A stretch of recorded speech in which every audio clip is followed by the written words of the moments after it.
ప్రభాస్ నటించినది రాజా సాబ్ cinema ప్రీమియర్లు పడిపోయాయి. ఓవర్సీస్తో పాటు 2 తెలుగు రాష్ట్రాల్లో గురువారం జనవరి 8 రాత్రి నుంచేది రాజా సాబ్ సినిమా షోస్ ప్రారంభమయ్యాయి. దీంతో ప్రభాస్ ఫ్యాన్స్ సంబరాలు చేసుకుంటున్నారు. థియేటర్లలో ప్రభాస్ కటౌట్లతో, పోస్టర్లతో రచ్చరచ్చ చేస్తున్నారు. ఈ నేపథ్యంలో కొంతమంది డార్లింగ్ ఫ్యాన్స్ ఓ థియేటర్లోకి మొసళ్లను కూడా తీసుకువచ్చారు. వాటిని చేతులతో పట్టుకుని థియేటర్ మొత్తం కలియ తిరిగారు. మొసళ్ళు అనగానే నిజమైనవి అనుకున్నారేమో.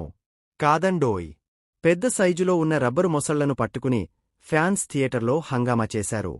ఇందుకు సంబంధించిన వీడియో ఇప్పుడు సోషల్ మీడియాలో బాగా వైరల్ అవుతోంది. ఈ వీడియో చూసిన వారంతా క్రేజీ కామెంట్స్ చేస్తున్నారు.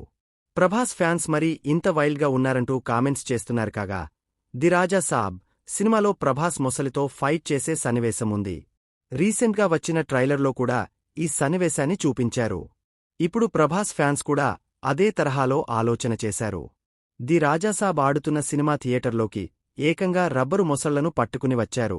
డైరెక్టర్ మారుతి దర్శకత్వంలో తెరకెక్కిన ఈ సినిమాలో మాళవికా మోహనన్, నిధి అగర్వాల్, రిద్దికుమార్ హీరోయిన్లుగా నటించారు. అలాగే బాలీవుడ్ నటుడు సంజయ్ దత్, బొమన్ ఇరానీలు, జరీనా వాహబ్ తదితరులు ఇతర కీలక పాత్రలు పోషించారు. పీపుల్ మీడియా ఫ్యాక్టరీ పతాకంపై టీజీ విశ్వప్రసాద్ ఈ సినిమాను గ్రాండ్గా నిర్మించారు. తమన్ ఈ సినిమాకు స్వరాలు అందించారు. ప్రస్తుతం అభిమానుల సందడి చూస్తుంటే మొదటి రోజే ఈ సినిమా రూ. 100 కోట్లకు పైగా కలెక్షన్లు రాబట్టే అవకాశాలు పుష్కలంగా ఉన్నాయి.